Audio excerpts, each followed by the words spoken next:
Hello and welcome to SPM IS Academy. Today we will analyze important newspaper articles of 3rd February 2022. Please note you can download the PDF version of today's newspaper analysis by clicking the link given in the comment section. You can also join our WhatsApp group through the link given in the description section for more study materials. This is the list of the topics that we will be covering from today's newspaper. The first article is taken from editorial segment. It is about Assam Arunachal border dispute, and this topic is important from our syllabus paper 6 Assam polity point of view. तो देखते हैं इस article में, जैसा कि आप heading देख रहे हैं, it talks about the border dispute between Assam and Arunachal Pradesh. तो ये जो तराई वाले एरिया है, प्लेन्स एरिया, यहाँ पे लगभग 3,500 स्क्वायर किलोमीटर का कुछ एरिया है जो डिस्प्यूटेड है असम और अरुणाचल प्रदेश के बीच में. तो इस डिस्प्यूट के पीछे की क्या हिस्ट्री है उसको हम समझने की कोशिश करेंगे with help of this article. तो असम और अरुणाचल प्रदेश के बीच में लगभग 800 किलोमीटर लंबा बाउंड्री है, स्टेट बाउंड्री. और जैसे कि मैंने आपको बताया, तराई रीजन में थोड़े से एरियाज डिस्प्यूटेड हैं. और वैसे तो ये डिस्प्यूट आज़ादी से पहले से है, लेकिन 1990s के बाद से इस because of encroachment from Arunachal Pradesh side there has been a frequent conflictual scenario या flare up in this region. तो इस कारण से काफ़ी पिछले कुछ 15-20 सालों में बहुत सारे इवेंट्स हुए हैं. तो उनको एक एक करके देखते हैं. देखिए, अब इस डिस्प्यूट के रूट्स को समझने की कोशिश करते हैं कि आखिर ये लैंड डिस्प्यूट हुआ क्यों. सो ब्रिटिशर्स ने 1873 में एक कानून लाया था, ब्रिटिश फ्रंटियर रेगुलेशन एक्ट. तो Bengal eastern frontier regulation act, BEFR act of 1873. तो इस Bengal eastern frontier regulation act के हिसाब से ये जो अरुणाचल प्रदेश है, उसके अलावा नागालैंड और मिजोरम, इन सबको इनर लाइन परमिट सिस्टम के अंदर डिक्लेयर कर दिया गया था. तो इनर लाइन परमिट सिस्टम का मतलब ये है कि इन एरियाज़ में जाने के लिए प्रायर अप्रूवल लेनी पड़ती थी. आज भी आपको पता है इन एरियाज़ में inner line permit system applicable है. तो अगर आपको आज भी अरुणाचल प्रदेश में जाना है तो आपको पहले एक प्रायर अप्रूवल लेना होता है, एक सर्टिफिकेशन लेना होता है. इसको हम लोग कहते हैं inner line permit. Then only you can go there. तो ये कॉन्सेप्ट इनर लाइन परमिट का लाया था ब्रिटिशर्स ने under this act, Bengal eastern frontier regulation act of 1873. सिर्फ अरुणाचल प्रदेश के लिए नहीं था, अरुणाचल प्रदेश, नागालैंड और मिजोरम के लिए था. ये Manipur came under inner line permit system as a result of citizenship amendment act 2020. तो सिटीजनशिप अमेंडमेंट एक्ट आपको पता है 10 दिसंबर 2019 को ये सिटीजनशिप अमेंडमेंट एक्ट लाया गया था और उसी को इम्प्लीमेंट किया गया 1 जनवरी 2020 को. और मणिपुर को फिर इस सिटीजनशिप एक्ट के अंतर्गत ILP सिस्टम में डाल दिया गया. Otherwise these 3 states, Arunachal, Nagaland and Mizoram, where under ILP since Britishers time itself. तो फिर से मुद्दे पे आते हैं. अरुणाचल प्रदेश ILP डिक्लेयर किया गया इसके लिए इन 1873. फिर बाद में इसका नाम ब्रिटिशर्स ने रख दिया नॉर्थ ईस्ट फ्रंटियर ट्रैक्ट इन 1915. और जो नॉर्थ ईस्ट फ्रंटियर ट्रैक्ट था, ये ज़्यादातर जो हिली एरियाज़ थे उसको नाम रखा गया नॉर्थ ईस्ट फ्रंटियर ट्रैक्ट. और आज़ादी के बाद इसी नॉर्थ ईस्ट फ्रंटियर ट्रैक्ट का नाम बदल करके रख दिया गया नॉर्थ ईस्ट फ्रंटियर एजेंसी, नेफा. तो ये जो नेफा है, नॉर्थ ईस्ट फ्रंटियर एजेंसी, 1954 में जो नाम रखा गया, इसका एडमिनिस्ट्रेशन की रिस्पॉन्सिबिलिटी दे दी गई आसाम सरकार को. तो मतलब नेफा की पूरी एडमिनिस्ट्रेशन आसाम सरकार देखती थी. और यही जब एडमिनिस्ट्रेशन आसाम सरकार को दिया जा रहा था, तो एक बात को ध्यान से समझिए कि नेफा को आसाम के अंदर मिलाया नहीं गया. इट वॉज नोन एज नेफा, मतलब ए सेपरेट टेरिटरी नेफा, नॉर्थ ईस्ट फ्रंटियर एजेंसी. वो बात अलग है कि इसकी पूरी एडमिनिस्ट्रेशन को आसाम सरकार देख रही थी. तो 1951 में जब ये नेफा को आसाम के साथ मर्ज किया गया, उस टाइम की कुछ बात है.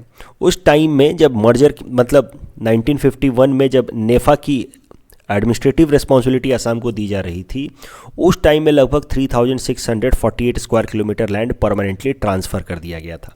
तो इस मुद्दे को ज़रा देखेंगे कि क्या हुआ था 1951 में. उसके पहले अरुणाचल प्रदेश की स्टेट बनने की पूरी की क्रोनोलॉजिकल ऑर्डर समझ लीजिए. 1954 में, जैसा कि मैंने आपको कहा, नॉर्थ ईस्ट फ्रंटियर ट्रैक्ट से नाम बदल करके इसका नाम रख दिया गया north east frontier agency. but overall administration was taken care by Assam government itself. Later on in 1972, Arunachal Pradesh was declared a separate union territory, and then in 1987 it was given statehood, and since 1987 Arunachal Pradesh is a state, as you all know it. अब main मुद्दे पे आते हैं, main point of contention क्या है ये land dispute. तो जैसा कि मैंने आपको बताया कि आज़ादी के बाद अरुणाचल प्रदेश, जिसको नेफा कहा जाता था, उसकी एडमिनिस्ट्रेटिव रिस्पॉन्सिबिलिटी असम सरकार को दी गई। तो ये प्लेन एरिया में लगभग 3648 स्क्वायर किलोमीटर लैंड जो है प्लेन एरिया वाला, वो नेफा से ट्रांसफ़र करके असम को परमानेंटली दे दिया गया। तो मुद्दा ये है कि भाई नेफा अलग से रहा, उसको जिम्मेदारी असम को दी गई देखने की, लेकिन कुछ एक लैंड असम को परमानेंटली दे दिया गया। This has been mentioned by Gopinath Bardoloi sub committee of constituent assembly. तो आपको एक बात तो अच्छे से पता होगी कि हमारे कॉन्स्टिट्यूएंट असेंबली के अंदर एक गोपीनाथ बरदोलोई साहब के अंतर्गत एक सब कमेटी कॉन्स्टिट्यूट की गई थी फॉर नॉर्थ ईस्टर्न रीजन्स। तो गोपीनाथ बरदोलोई साहब हमारे पहले चीफ मिनिस्टर आफ्टर इंडिपेंडेंस, वो कॉन्स्टिट्यूएंट असेंबली के भी मेंबर थे, और उनके अंतर्गत एक सब कमेटी बनाई गई थी जिसके काम था नॉर्थ ईस्ट को लेकर के रिकमेंडेशन दे। तो यही गोपीनाथ बरदोलोई कमेटी के ही रिकमेंडेशन पे शेड्यूल 6 ऐड किया गया है नॉर्थ ईस्ट के अंदर, जो हमारे यहाँ के ट्राइबल एरियाज़ को ऑटोनोमस डिस्ट्रिक्ट का राइट देता है। तो वही गोपीनाथ बरदोलोई कमेटी ने कहा था, उस डॉक्यूमेंट करके लिखा है उसमें गोपीनाथ बरदोलोई कमेटी ने, कि around 3648 square kilometre of the plain area of Balipara and Sadia foothills was transferred from Arunachal, that was Nefa at that time, to Assam's Darang and Lakhimpur district। तो ये एरिया लगभग पूरी तरह से ट्रांसफ़र कर दिया गया, बाकी एरिया नेफा रहा जिसका एडमिनिस्ट्रेटिव रिस्पॉन्सिबिलिटी असम के ऊपर था। अब इसी को लेकर के डिस्प्यूट है। अरुणाचल प्रदेश, वहाँ के लोग, वहाँ की सरकार आज भी इस ट्रांसफ़र को वैलिड नहीं मानते हैं। उनका मानना है कि this transfer was arbitrary, defective, no tribal leader of Arunachal Pradesh was consulted before this land transfer to Assam. जबकि असम सरकार ऑफ कोर्स कहती है कि ये जो लैंड है लगभग 3648 स्क्वायर किलोमीटर का in the plain area, it has been accorded और given to Assam as per 1951 notification, and this makes it constitutional and legal. तो ये गोपीनाथ बरदोलोई सब कमेटी के नोटिफिकेशन के बाद, एड्रेस के बाद ये लैंड ट्रांसफ़र किया गया है। तो इसमें फिर प्रॉब्लम क्या है? This is constitutional and legal, Assam सरकार ये कह रही है, जबकि अरुणाचल प्रदेश कहता है कि ये जो ट्रांसफ़र किया गया था that was done without consulting and that is why it should not be considered valid. Current status क्या है? तो देखिए, इतना सारा डिस्प्यूट बढ़ना शुरू हो गया कि एरिया तो वैसे असम के कंट्रोल में है, लेकिन उसमें बार बार अरुणाचल इंक्रोचमेंट करने की कोशिश कर रहा था। तो 1989 में असम सरकार ने अरुणाचल प्रदेश के खिलाफ सुप्रीम कोर्ट के अंदर केस कर दिया। आपको पता है कि किसी दो स्टेट के बीच में अगर डिस्प्यूट होता है तो the matter can be taken up only in the supreme court. So it is one of the original and exclusive jurisdiction of supreme court. तो to resolve the dispute between the two states, supreme court ने फिर क्या किया, एक local boundary commission बना दी study करने के लिए under a retired supreme court जज इन 2006। इस लोकल बाउंड्री कमीशन ने 2014 में अपना रिकमेंडेशन दिया, जिसमें उन्होंने कहा कि दोनों स्टेट को मिल करके कंसेंसस के साथ ये जो लैंड बाउंड्री डिस्प्यूट है उसको रिजॉल्व करना चाहिए, लेकिन अभी तक ऐसा कुछ भी कंसेंसस बन नहीं पाया है, as you all know, and this dispute continues. इस टॉपिक के बेसिस पे ये प्रीलिम्स प्रैक्टिस क्वेश्चन हमने आपको दे रखा है। Please attempt this question and you can submit the answer in the comment section. The next article taken from international segment, it talks about piece education. तो वैसे तो देखिए ये इंटरनेशनल सेगमेंट का आर्टिकल है, लेकिन this article is useful from ethics and integrity point of view. तो देखते हैं क्या बताया गया इस आर्टिकल में। देखिए, लगभग 15-20 दिनों पहले मैंने आपको बताया था कि न्यूक्लियर नॉन प्रोलिफरेशन ट्रीटी की हर कुछ दिनों पर रिव्यू होती है, और रिव्यू में फिर कुछ कुछ प्रोविजंस के चेंजेस लाए जाते हैं। तो न्यूक्लियर नॉन प्रोलिफरेशन ट्रीटी को एक बार जल्दी से देख लेते हैं, then we'll come to this.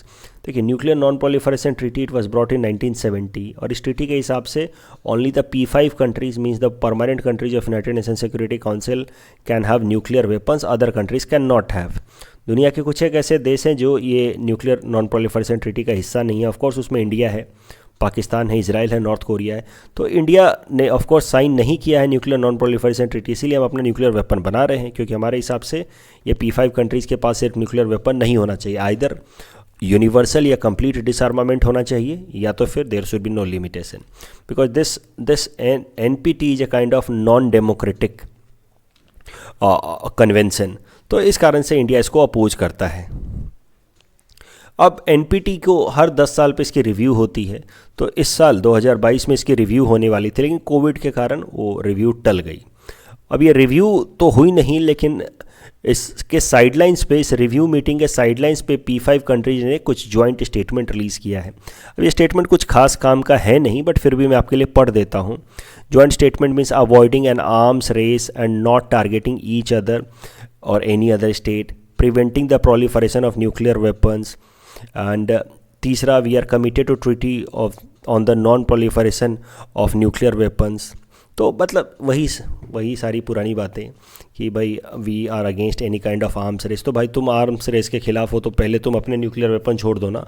हम आर्म्स रेस के खिलाफ हैं, लेकिन हम रखेंगे, बाकी कोई नहीं रखेगा। यही तो कहना चाह रहे हैं एनपीटी में, और क्या कह रहे हैं?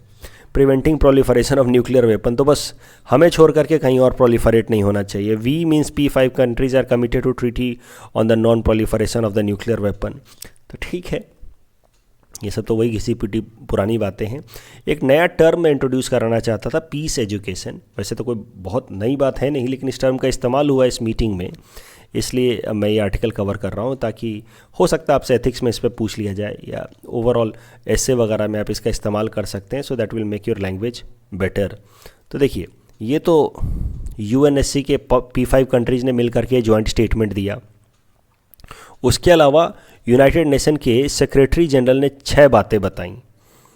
सबसे पहली बात बताई, 6 पॉइंट्स या 6 फ्रंट्स उन्होंने आउटलाइन किया कि members should start a chart to path forward for nuclear disarmament, new measures for transparency and dialogue, address the simmering nuclear crisis in Middle East and Asia, should strengthen existing global bodies like International Atomic Energy Agency, and should promote peaceful use of nuclear technology। तो वही सब घिसी पिटी बातें कि भाई international atomic energy को strengthen कीजिए ताकि nuclear proliferation कम हो। जहाँ जहाँ पे न्यूक्लियर क्राइसिस के सिनेरियो बन रहे हैं, जैसे मिडिल ईस्ट या एशिया में, इनको यही दिखता है। इनको खुद के P5 कंट्रीज़ नहीं दिखते हैं कि उनके पास बहुत पहले से न्यूक्लियर वेपन है और 6,000 स्टॉक पाइल्स हैं, ये नहीं दिखता है। तो मिडिल ईस्ट में और एशिया में न्यूक्लियर क्राइसिस है, उसको रिजॉल्व कीजिए। तो मिडिल ईस्ट में of course they are trying to target Israel and Iran, क्योंकि ईरान पे हमेशा से एलिगेशंस लगाए जाते हैं कि ईरान न्यूक्लियर वेपन डेवलप कर रहा होगा। एशिया में तो ऑफ कोर्स इंडिया और पाकिस्तान के ऊपर। फिर यहाँ एक स्टेटमेंट रिलीज़ किया गया है कि the world should remind the people, especially the young people, that eliminating nuclear weapon is the only way to guarantee that they will never be used।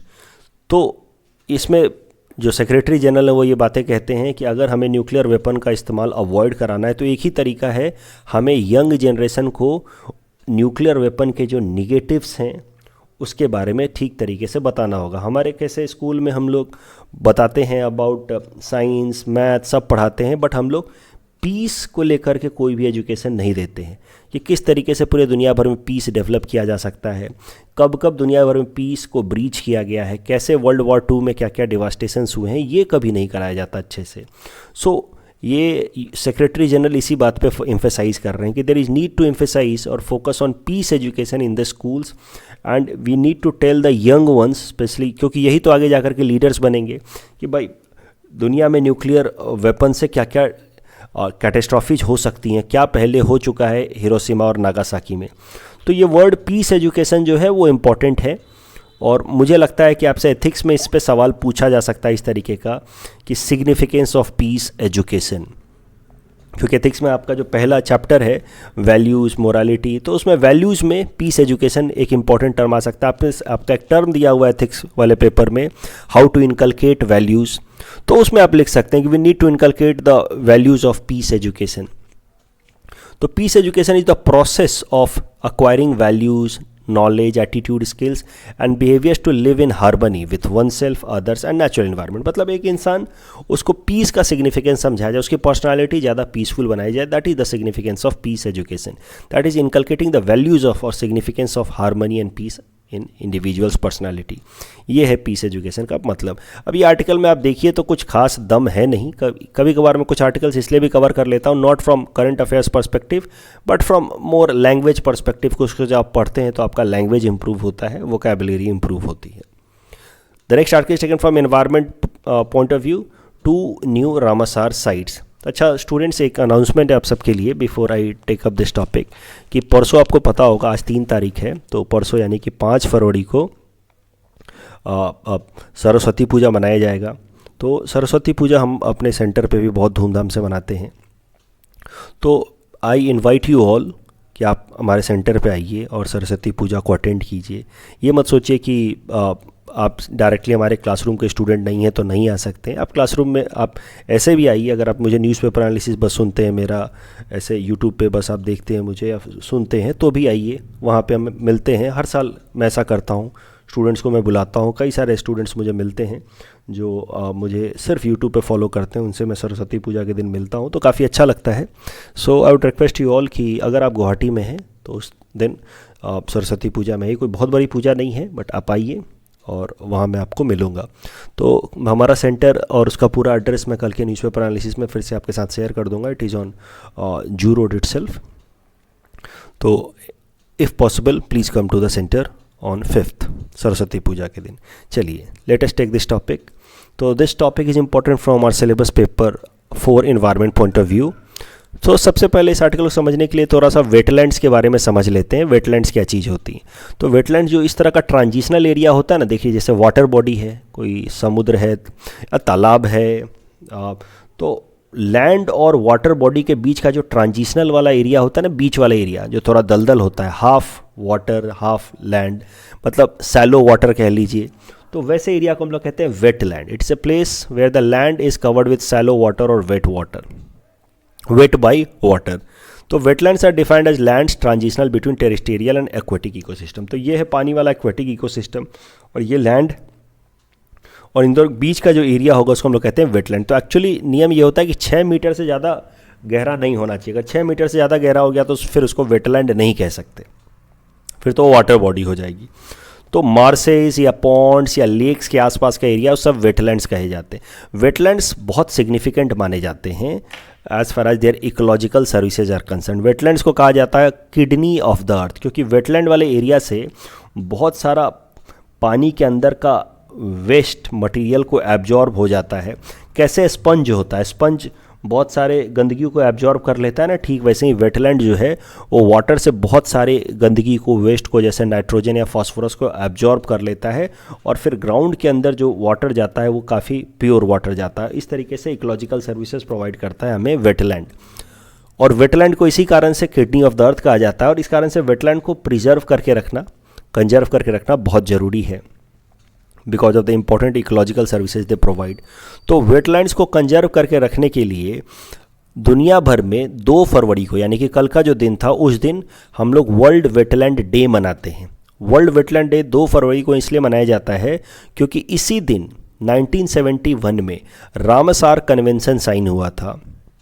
रामासार is a place in Iran और यहाँ पे एक convention sign हुआ था, दुनिया के अलग अलग देशों ने मिल करके साइन किया था, जहाँ पे उन्होंने कमिटमेंट किया था कि हम लोग वेटलैंड्स को कंजर्व करने के लिए एक्शन लेंगे। तो वहीं से स्टार्ट हुआ था रामासार कन्वेंशन और चूंकि रामासार कन्वेंशन 2 फरवरी को आया, इसीलिए 2 फरवरी को वर्ल्ड वेटलैंड डे मनाया जाता है। रामासार कन्वेंशन 1971 में आया था, तो इस साल 2022 में it will be the 51st anniversary of Ramsar convention. 2022 का थीम है wetlands action for people and nature.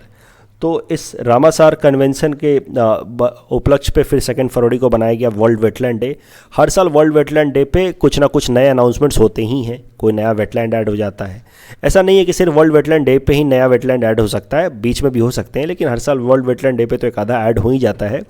तो इस बार 2 फरवरी यानी कि कल का दिन वर्ल्ड वेटलैंड डे के अवसर पे इंडिया से 2 नए वेटलैंड्स ऐड हुए हैं इन रामासार साइट। रामासार साइट्स मतलब इनको प्रोटेक्ट करने की रिस्पॉन्सिबिलिटी भारत सरकार की और भी ज़्यादा बढ़ जाती है, because now it is one of the important wetland as per Ramsar convention.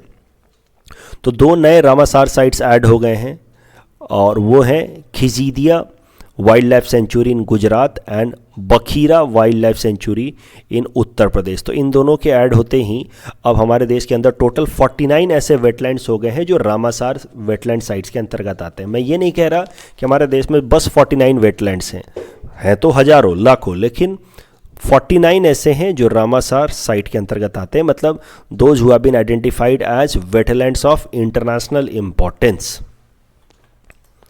The next article taken from Assam segment, छोटा सा न्यूज है, Assam to have its own state emblem. So this topic is important from our syllabus paper 6 Assam issues point of view. छोटा सा news है, जैसा कि मैंने आपको कहा, स्टेट कैबिनेट ने फैसला लिया है कि हमारे स्टेट असम का अपना खुद का एम्बलम होगा जो असम की सभ्यता संस्कृति को रिप्रेजेंट करेगा। और इसके लिए 2 मेंबर की कमेटी बनाई गई है। इसमें एजुकेशन मिनिस्टर रनोज पेगू होंगे और हेल्थ मिनिस्टर केशव महंता जी होंगे।